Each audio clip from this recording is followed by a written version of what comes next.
Hadirin jamaah Jumat yang dimuliakan Allah Subhanahu wa ta'ala.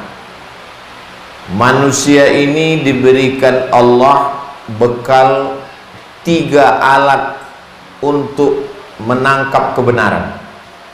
Yang pertama, inna sam'a, pendengaran. Yang kedua, wal basar, penglihatan. Yang ketiga, wal fuad, hati dan pikiran. Ketiga-tiganya ini nanti akan ditanya di hadapan Allah Subhanahu wa ta'ala. Inna sam'a wal basara wal fuada kullu ulaika kan anhu mas'ula. Kullu ulaika, semuanya, kana anhu mas'ula, akan disoal, akan ditanya, akan diminta pertanggungjawaban di hadapan Allah Subhanahu wa ta'ala. Maka laki-laki kepala rumah tangga yang tidak dalam keadaan sakit, tidak dalam keadaan pekerjaan berat, tidak dalam keadaan perjalanan jauh, maka dia mesti mendengarkan khutbah Jumat. Wajib man tarakal jumu'ata thalatha marratin, siapa yang meninggalkan salat Jumat 3 kali tahawunan, karena menyepelekan salat Jumat, meremehkan salat Jumat, taba'allahu ala qalbih, Allah mengunci pintu hatinya. Kenapa akhir dari hadis ini adalah hati? Berawal dari pendengaran. Mendengar saat khutbah Jumat, 3 kali tidak mau mendengar khutbah Jumat, taba'allahu ala qalbih, dikunci pintu hati. Mengapa tidak dikatakan dipekakkan telinganya? Karena telinga tetap mendengar, tapi tidak sampai ke hati. Semuanya dalam Islam ini adalah hati. Ala fil jasadi mudghah, ketahuilah di dalam badan tubuh jasad ada segumpal, ada sekepal. Idza salahat salahal jasadu kulluh, kalau yang segumpal itu sehat, yang lain ikut sehat. Wa idza fasadat, kalau dia rusak, kalau dia sakit, fasadal jasadu kulluh, yang lain ikut menjadi rusak. Ala wahiyal qalb, dia adalah hati.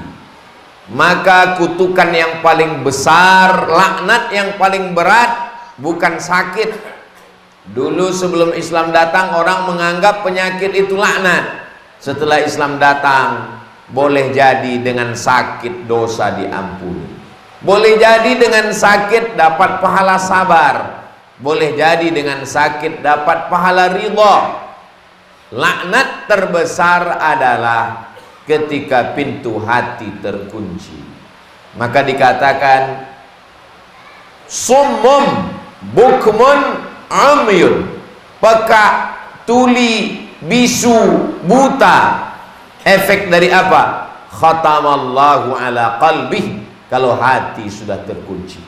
Di hari yang penuh dengan keberkahan, hari Jumat, hari Allah Subhanahu wa ta'ala, kita diminta untuk banyak bersolawat. Kita masih diberikan telinga untuk mendengar, yang tujuannya adalah menghidupkan hati. Hati, kalau mata tugasnya melihat dan memandang, kalau telinga tugasnya mendengar, maka hati adalah merasa, pandai-pandai merasakan perasaan orang lain. Kita sudah melewati nisfu Sya'ban, sekarang di ujung Sya'ban. Ketika Nabi Shallallahu Alaihi Wasallam paling banyak berpuasa di luar Ramadan itu di bulan Sya'ban. Mengapa?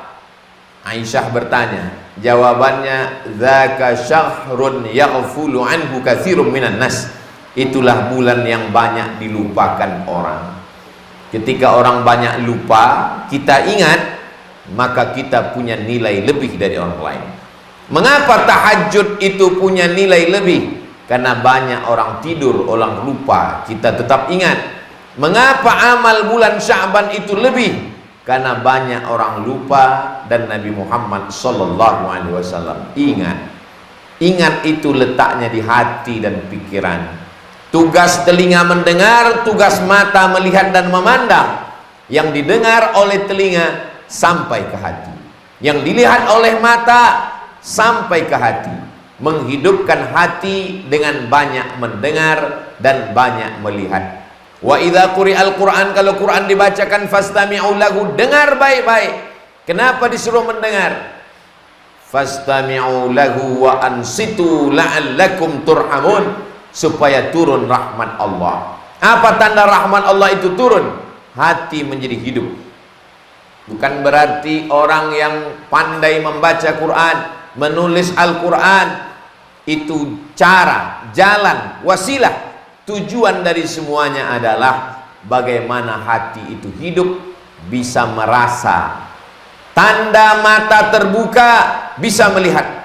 Tanda telinga mendengar, berfungsi, masuk dia ke dalam lubuk hati. Maka ketika orang sudah mengaku beriman, apa tandanya? Hatinya mudah merasakan perasaan orang lain.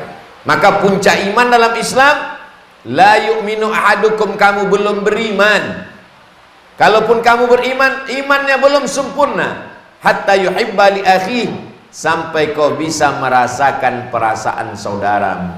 Ma yuhibbu li nafsihi, sama seperti yang dia rasakan. Kalau saudara saya itu lapar, maka bagaimana rasa laparnya? Dirasakan dengan puasa Senin Kamis.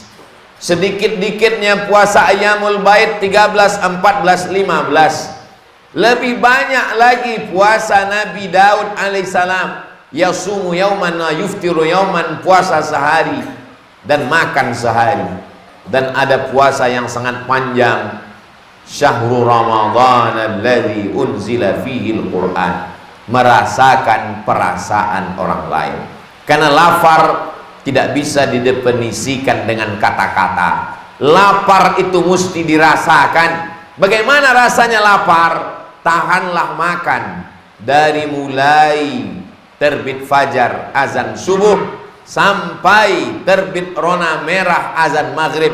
Saat lapar sudah menyentuh ke tangkai jantung, menyentuh lambung, menyentuh hati, maka insya Allah ringan tangan berbagi. Begitu Allah Subhanahu wa ta'ala menyadarkan manusia supaya dia bisa merasakan perasaan orang lain. Idza amma ahadukum, kalau kamu menjadi imam, falyukhaffif, ringankan bacaannya. Mengapa imam disuruh meringankan bacaan? Karena di antara makmum itu fihi mussaghir, ada anak kecil, wal kabir, ada orang tua renta yang tak tahan tegak lama, wadzul hajati, ada orang-orang yang ada hajat, ada keperluan.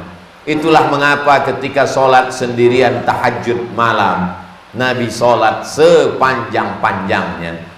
Dalam hadis yang diriwayatkan oleh Sayyidatuna Aisyah radhiyallahu anha, hatta tatafattara qadamahu, sampai bengkak kedua kakinya.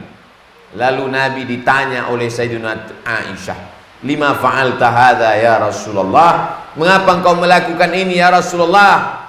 Laqad ghafarallahu laka ma taqaddama min dzambika wa ma ta'akhkhar, dosamu yang lalu, yang sekarang, yang akan datang sudah diampunkan Allah Subhanahu wa ta'ala.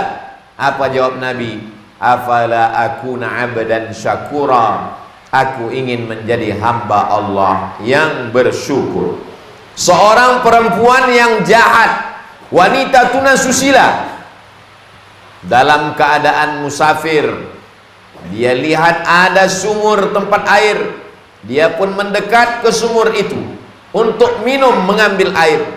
Tapi rupanya dia lihat ada seekor anjing yang menjulurkan lidahnya kehausan. Airnya jauh ke dalam sehingga dia tidak bisa minum. Tersentuh hati perempuan itu melihat anjing yang kehausan. Lalu dia ambil air sumur itu dengan sepatunya yang kotor, dia berikan kepada seekor anjing. Empat makhluk ini semuanya kotor. Perempuan ini kotor, jahat, wanita tunasusila.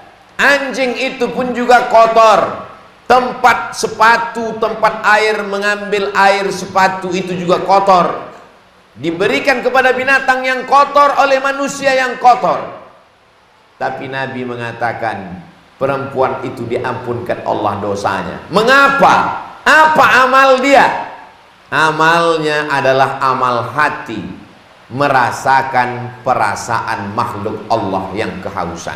Ini bukan ajaran Nabi Muhammad SAW. Ini cerita tentang Bani Israel, umat sebelum Nabi Muhammad, yang diceritakan oleh Nabi Muhammad SAW sebagai iktibar pelajaran kepada kita. Mendengar kisah itu, sahabat bertanya, apakah perbuatan baik kepada binatang itu dianggap pahala ya Rasulullah? Apa jawab Nabi? Fi kulli kabidin ratbin sadaqah. Dalam setiap hati yang basah ada nilai sedekah. Apa maksud hati yang basah? Makhluk hidup. Walaupun berbuat baik kepada makhluk hidup, binatang itu haram, tapi kalau itu memberikan kebaikan, maka dia bernilai baik di hadapan Allah Subhanahu wa ta'ala. Kalau merasakan perasaan hewan saja pun dapat pahala, bagaimana dengan merasakan perasaan orang yang beriman? Hari ini kita tidak kekurangan orang yang sholat di masjid. Masjid banyak, penuh, jamaahnya ramai, melimpah ruah. Hari ini kita tidak kekurangan jamaah haji dan umrah. Jamaah haji menunggu kuota 20 tahun. Jamaah umrah penuh airport setiap hari, tidak pernah kosong. Kita tidak pernah kekurangan jamaah zikir, Maulid Nabi, Isra Mi'raj, tablik akbar, penuh semuanya, tanah lapang dan stadion. Kita hari ini krisis kekurangan orang yang pandai merasakan perasaan orang lain. Itulah perlunya kita mengasah bagaimana cara menghidupkan rasa ini. Paling tidak Nabi mengajarkan ada 5 cara. Yang pertama, at-tafakkur sa'ah, bertafakkur sesaat, merenung sejenak, waqfah ma'an nafsi, berhenti. Itulah mengapa kita disuruh bangun malam untuk merenung. Siang kita terlalu sibuk, belum lagi selesai satu pekerjaan, datang pekerjaan yang lain. Semakin canggih alat telekomunikasi, semakin sibuk pikiran kita, sampai kita tidak sempat merasa. Jangankan merasakan perasaan orang lain, merasakan perasaan kita sendiri pun kita tidak pernah. Kenapa? Karena terlalu sibuk. Maka di tengah malam, wa minal laili fatahajjad, bangunlah di tengah malam. Apa sebetulnya isi daripada sholat? Sholat itu adalah khusyuk. Khusyuk itu adalah kesadaran. Kesadaran itu adalah perenungan. Di dalam sholat kita disuruh, inna sholati wa nusuki wa mahyaya wa mamati lillahi rabbil alamin. Maka kita merenung sejenak. At-tafakkur sa'ah, berpikir sesaat, khairum min qiyami laylah, lebih baik daripada tahajud sepanjang malam. Jadi kalau kita mau hidup rasa ini, maka kita bertafakkur, berpikir sesaat. Yang kedua, kita diperintahkan merasakan perasaan orang lain, maka berpuasa sunnah, mengqadha puasa yang tinggal. Idzan tasafa Sya'ban fala tasum. Kalau sudah masuk bulan Sya'ban jangan puasa lagi. Kalau sudah lewat nisfu Sya'ban jangan puasa sunat. Maksudnya tidak boleh puasa sunat bagi orang yang memang belum terbiasa puasa sunat karena sudah lewat nisfu Sya'ban. Tapi bagi orang yang mengqadha puasa yang tinggal, walaupun sudah lewat nisfu Sya'ban, di akhir Sya'ban tetap boleh. Kenapa? Mengganti puasa yang tinggal, dilanjutkan dengan puasa Ramadan. Tujuannya adalah merasakan perasaan orang lain. Yang ketiga, bagaimana cara kita merasakan perasaan orang lain? Datang seorang yang hatinya keras, lalu kemudian kata Nabi, kalau kau ingin melembutkan hatimu, at'imil masakin, kasih makan orang miskin, wamsah ra'sal yatim, usap sapu kepala anak yatim. Kita hanya memberi makanan, kita transfer, bagus, tapi kita tidak mendapatkan sunnahnya. Kita belikan nasi, kita bawa ke panti asuhan, bawa anak istri, jalan-jalan ke danau, ke mall, ke tempat yang bagus, tidak salah. Tapi sekali-sekali pergi ke panti jompo, pergi ke panti asuhan, usap kepala anak yatim, belikan makanan yang sama dengan yang kita makan. Itu salah satu cara menghidupkan hati kita sesuai yang diajarkan oleh Nabi Muhammad sallallahu alaihi wasallam. Yang keempat, bagaimana cara menghidupkan hati ini? Hati ini akan hidup kalau dia makan makanan yang halal. Sepiring makanan yang halal berubah menjadi setetes darah. Setetes darah akan masuk ke dalam jantung. Jantung menghembuskan darah yang halal. Itulah akan menyembur ke mata. Mata melihat yang halal. Lalu ke telinga. Telinga mendengar yang halal. Kenapa ada orang tidak tertarik mendengar yang halal, melihat yang halal? Karena pikirannya dipenuhi oleh darah yang haram. Nasiyatin, ubun-ubun. Kadzibatin, pembohong. Khati'atin, penjahat. Kenapa ubun-ubunnya pembohong, ubun-ubunnya penjahat? Padahal yang bohong lidah, yang jahat kemaluan. Tapi kenapa dalam ayat ini dikatakan ubun-ubun? Ubun-ubun adalah bagian kepala depan, otak. Otak yang berpikir jahat, otak pembohong. Kenapa? Karena darah yang diterima otak dari jantung adalah darah kotor. Dari mana datang darah? Dari jantung. Jantung dapat darah dari mana? Dari makanan. Kulu, makanlah min thayyibat, yang baik-baik. Kalau mau berpikir baik, merenung baik, hati baik, jangan kasih makan haram. Makanan haram menghijab kita dari merasakan perasaan orang lain. Kenapa ada orang kaya yang kikir, bakhil, pelit, tidak pernah ada rasa kasih sayang dalam hatinya? Salah satu penyebabnya adalah karena terlalu banyak makan haram. Kenapa ada penguasa zalim, aniaya, tak memikirkan orang lain? Di antara penyebabnya adalah karena makan haram, menyebabkan hati hitam, menyebabkan pikiran hitam. Kalau sudah hati gelap, pikiran gelap, mata gelap, telinga tak mendengar. Kalau sudah telinga tak mendengar, mata tak melihat, maka kata Allah, ulaika, mereka itu qulubun la yafqahuna biha, punya hati tapi tak dapat merasakan perasaan orang lain. Adhanun la yasma'una biha, punya telinga tapi tak dapat mendengar yang baik-baik.